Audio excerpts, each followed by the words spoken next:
हामी सबै चाहन्छौँ हाम्रो पार्टनरसँगको सम्बन्ध, चाहे त्यो श्रीमान श्रीमतीको सम्बन्ध होस् वा चाहे त्यो गर्लफ्रेन्ड बोयफ्रेन्डसँगको सम्बन्ध होस्, त्यो पर्फेक्ट होस्। हामी सबै चाहन्छौँ हाम्रो पार्टनर पर्फेक्ट होस्। हामी सबै चाहन्छौँ हाम्रो पार्टनरले हाम्रो कुरा बुझिदियोस्। हामी सबै चाहन्छौँ हाम्रो पार्टनरसँग कहिल्यै झगडा नपरोस्। हामी सबै चाहन्छौँ हाम्रो सम्बन्ध खुसी होस्। साथीहरू, यो भिडियोमा आफ्नो सम्बन्धलाई पर्फेक्ट कसरी बनाउने, आफ्नो सम्बन्धलाई ह्याप्पी रिलेसन कसरी बनाउने त्यो विषयमा चर्चा गर्नेछु। त्यसैले आजको यो भिडियो एकदमै इम्पोर्टेन्ट हुनेवाला छ। भिडियोलाई स्किप नगरी अन्तिमसम्म हेर्नुहोला। हेलो फ्रेन्ड, म हुँ गगन र आजको भिडियोमा म तपाईहरुलाई रिलेसनशिपलाई पर्फेक्ट कसरी बनाउने, आफ्नो रिलेसनलाई बेस्ट रिलेसन कसरी बनाउने त्यसको 5 वटा टिप्सहरू दिनेछु।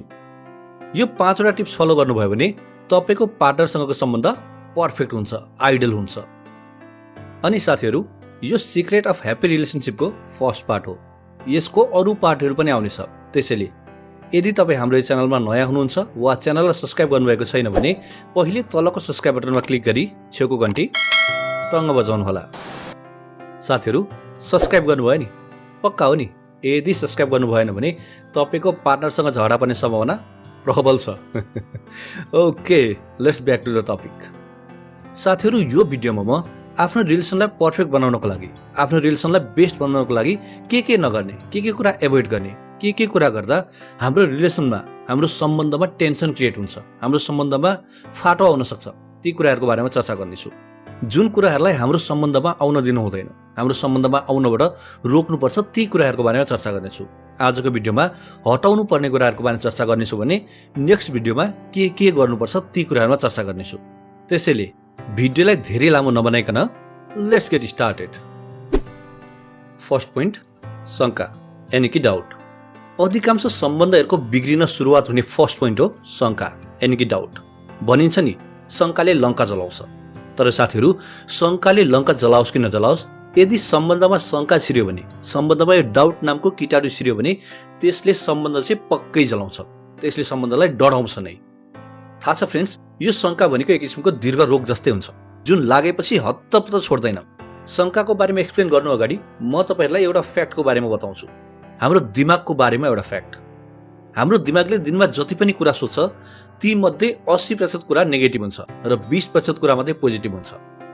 र हाम्रो दिमाग नेगेटिभ कुरापट्टि 80% मोर एट्र्याक्ट हुन्छ पोजिटिभको तुलनामा। त्यसैले यदि हामीले दिमागमा नेगेटिभ कुरा बढी खेलाउँछौँ भने हाम्रो दिमागले नेगेटिभ कुरा नै बढी सोच्न थाल्छ। अनि अर्को कुरा, हामीले जस्तो कुरा बढी सोच्छौँ हाम्रो दिमागले त्यस्तै खाले आइडिया क्रिएट गर्छ, नयाँ आइडिया क्रिएट गर्छ। हामीले धेरै सोच्ने कुरामा हामीले नेगेटिभ कुरा धेरै सोच्छौँ भने हाम्रो दिमागले नेगेटिभ आइडियाहरू बढी क्रिएट गर्छ। हामी पोजिटिभ धेरै सोच्छौँ, हाम्रो दिमागले पोजिटिभ आइडियाहरू क्रिएट गर्न थाल्छ। अब तपाईले आफ्नो पार्टनरलाई बढी शंका गर्नुहुन्छ भने तपाईको दिमागले शंका गर्ने नयाँ आइडियाज क्रिएट गर्छ, नयाँ वेजहरू बनाउँछ, नयाँ बाटोहरू बनाउँछ, जसले गर्दा तपाईले थुप्रै शंका गर्ने कारणहरू भेट्न थाल्नुहुन्छ।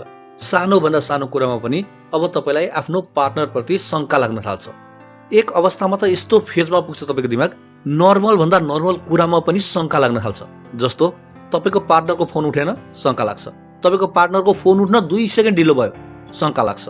तपाईको पार्टनरको फोन गर्दा फोन बिजी भयो, शंका। यस्ता साधारण भन्दा साधारण कुरामा पनि तपाईको दिमागले शंका क्रिएट गर्न सुरु गर्छ। फेरि साथीहरू, हामीले यो पनि बुझ्न जरुरी छ, हामीले कसैलाई पनि विश्वास गर्न बाध्य बनाउन सक्दैनौँ र कसैले पनि हामीलाई धोका दिँदैन भनेर हामी 100% स्योर हुन सक्दैनौँ। यदि तपाईको पार्टनरले तपाईलाई धोका दिन्छ नै भने, तपाईको पार्टनरको नियत खराबै छ भने तपाईले जतिसुकै शंका गर्नुस्, जतिसुकै उसलाई निगरानी गर्नुस्, उसले तपाईलाई धोका दिन्छ नै। र यदि तपाईको पार्टनरले तपाईलाई धोका दिँदैन भने तपाईले जतिसुकै फिसोर्नुस्, जतिसुकै उसलाई खुला छोड्नुस्, उसले तपाईलाई धोका दिँदैन। जब तपाईको शंकाले तपाईको रिलेसनलाई स्ट्रङ बनाउन सक्दैन, जब तपाईको शंकाले तपाईको पार्टनरलाई लोयल बनाउन सक्दैन भने यो शंका गर्नुको फाइदा के हुन्छ? केही पनि हुँदैन, मात्र शंकाको बेफाइदा हुन्छ। त्यो बेफाइदा हो तपाईले बिस्तारै आफैलाई मानसिक रोगी बनाउनुहुन्छ। तपाईहरुलाई अचम्म लाग्यो होला है, मानसिक रोगी बनाउँछ शंकाले भन्दा? एक किसिमको रोग हुन्छ साथीहरू, जसलाई ओसिडी यानी कि डाउटिङ डिसअर्डर भनिन्छ।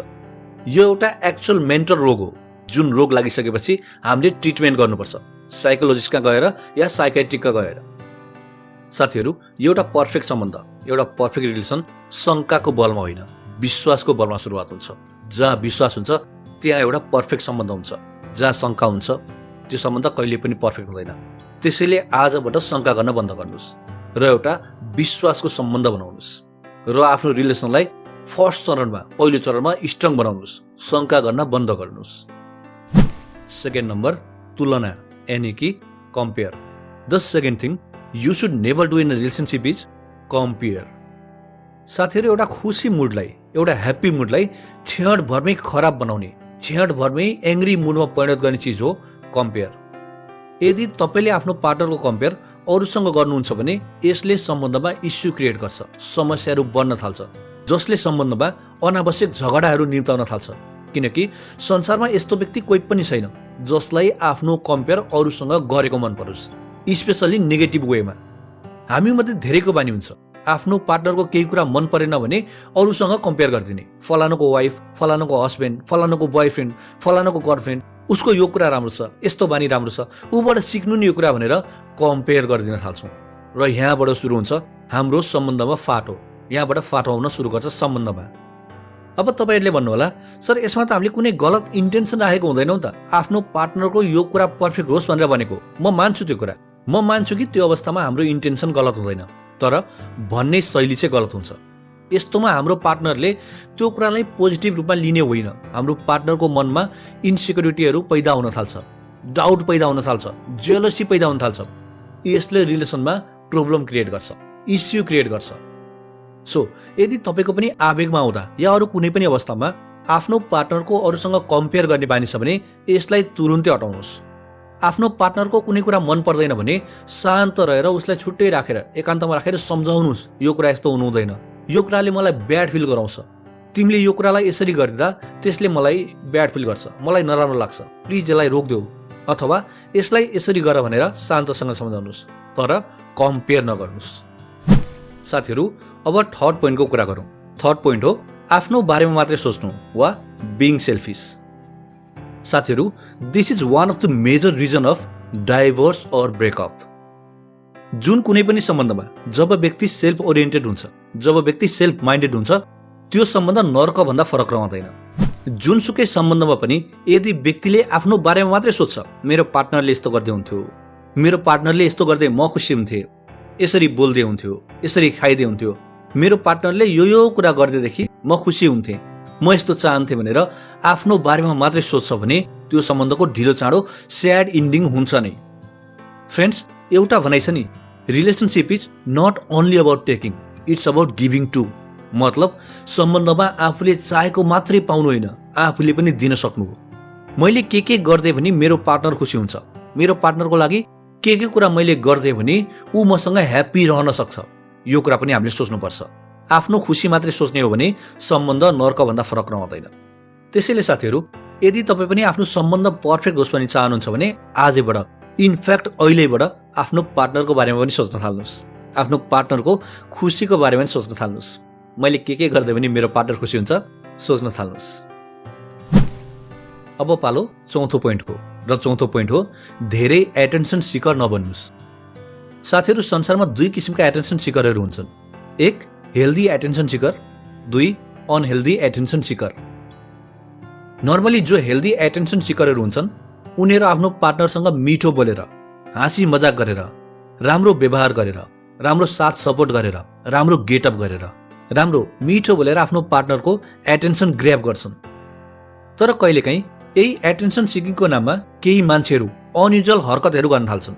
हातको नाडी काट्ने, सिपिङ पिल्सहरू खाने, मर्ने सुसाइड गर्ने धम्की दिने, पासो लगाएर फोटोहरू खिचेर पठाउने, टर्चर गर्ने, धेरै कुराहरू गर्छन् एटेन्सन पाउनको लागि। यो एउटा प्याथोलोजिकल एटेन्सन सिकिङ बिहेभियर हो। यो समस्या विशेष गरेर केटाहरूमा भन्दा पनि केटीहरूमा बढी हुन्छ। जो मान्छेमा सेल्फ कन्फिडेन्स, सेल्फ रेस्पेक्ट कम हुन्छ उनीहरूले यस्तो हरकत गर्छन् आफ्नो पार्टनरको एटेन्सन ग्र्याब गर्नको लागि। यसलाई डाक्टरहरूले एउटा मानसिक रोगीको रूपमा लिन्छन् र यसको ट्रिटमेन्ट पनि हुन्छ। यो एटेन्सन पाउनको लागि अनयुजुअल हरकत गर्नेहरूलाई डाक्टरहरूले मानसिक रोगीको रूपमा लिन्छन् र यसको उपचार पनि हुन्छ। यदि तपाईमा पनि यस्तै बानी छ, यस्तै हरकत गर्नुहुन्छ, यस्तै अनयुजुअल हरकतहरू गरेर आफ्नो पार्टनरको एटेन्सन ग्र्याब गर्न चाहनुहुन्छ भने त्यो बेलामा त तपाईँले आफ्नो पार्टनरको एटेन्सन ग्र्याब गर्नुहोला। तर ढिलो चाँडो त्यसले तपाईँको सम्बन्धलाई तोड्छ नै, ढिलो चाँडो त्यो कारणले गर्दा तपाईको सम्बन्ध टुट्छ नै। त्यसैले बेलैमा होस पुर्याउनुस्। साथीहरू, अब कुरा गरौँ 5 नम्बर पोइन्टको र 5औं पोइन्ट हो झगडा, यानि कि डिस्कस। सम्बन्धमा कहिलेकाहीँ झगडा पर्नु, सम्बन्धमा कहिलेकाहीँ डिस्कस हुनु साधारण कुरा हो, सामान्य कुरा हो। तर जब यही झगडाले, जब यही डिस्कसले सम्बन्ध नै टुट्ने अवस्था आउँछ, यो साधारण कुरा चाहिँ होइन, यो सामान्य कुरा होइन। मैले पर्सनली धेरै यस्ता मान्छेहरू देखेको छु जो सानो भन्दा सानो कुरामा निखुट्छन्, जो सानो कुरालाई इस्यु बनाएर त्यसलाई गुन्दै गुन्दै गुन्दै गुन्दै पहाड जत्रो ठुलो बनाएर झगडा गर्न थाल्छन्, जो बितेको कुरामा झगडा गर्छन्, जो आजभन्दा महिनौं दिन अगाडिको बितेको कुरालाई फेरि ल्याएर झगडा गर्छन्, जो एउटा सानो न्यू पाएपछि त्यसलाई बढाउँदै बढाउँदै झगडा गर्छन्। कोही व्यक्तिहरू यस्ता हुन्छन् जो दुईजना पार्टनर बीच, आफ्नो श्रीमान श्रीमती अथवा गर्लफ्रेन्ड बोयफ्रेन्ड बीच बसेर कुरा गर्दा सजिलै सल्भ हुने कुरा हुन्छ, त्यसलाई सजिलै सल्भ नगरेर झगडाको बाटो रोज्छन्, त्यसमा गुत्न थाल्छन्, गुन्दै गुन्दै ठुलो बनाएर झगडा गर्छन्। मलाई थाहा छैन मान्छेहरू यस्तो किन गर्छन्, यसले उनीहरूलाई के खुसी मिल्छ। जुन कुरा आफ्नो पार्टनरसँग राख्दाखेरि सजिलै सल्भ हुन्छ, जुन कुरा भन्दाखेरि सजिलै सल्भ हुन्छ, त्यो कुरालाई नभनेर, त्यो कुरालाई नराखेर झगडाको सहारा मान्छे किन लिन्छन्, मैले यो कुरा बुझ्न सकेको छैन। अक्सर तिनै व्यक्तिले भनेको सुन्छु, फेरि मेरो पार्टनरले मैले भनेको बुझ्दैन, मेरो पार्टनरले मेरो मनको कुरा बुझ्दैन। म तिमीलाई भन्न चाहन्छु, यदि तिम्रो पार्टनरले तिम्रो मनको कुरा बुझ्दैन जस्तो लाग्छ भने के तिमीले चाहिँ तिम्रो पार्टनरको मनको कुरा बुझ्छौ? तिमी सानो सानो कुरामा इस्यु क्रिएट गरेर, सानो सानो कुरामा बखैडा क्रिएट गरेर झगडा गर्छौ, रिलेसनसिपमा अनावश्यक तनाव क्रिएट गर्छौ, अनावश्यक टेन्सन क्रिएट गर्छौ, अनि तिमीले भन्छौ तिम्रो पार्टनरले तिमीलाई बुझ्दैन। पार्टनरले तिमीलाई नबुझेको होइन, तिमीले पार्टनरलाई नबुझेको। यदि तिमीले पार्टनरलाई बुझ्थ्यौ भने यो सानो सानो कुरामा झगडा क्रिएट गर्दैनथ्यौ, किनकि झगडाले रिलेसनलाई स्ट्रङ बनाउँदैन।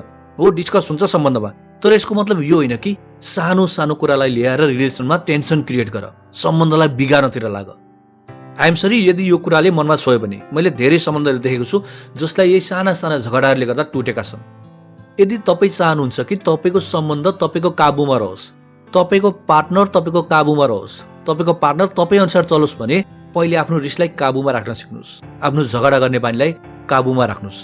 रिलेसनसिप यहाँबाट स्ट्रङ हुन्छ, रिलेसनसिप यसरी बलियो हुन्छ। साथीहरू, यदि यो भिडियोलाई तपाईँहरूले यहाँसम्म हेरिसक्नु भएको छ भने भिडियोलाई लाइक र च्यानललाई सब्स्क्राइब गर्न नबिर्सिनु होला।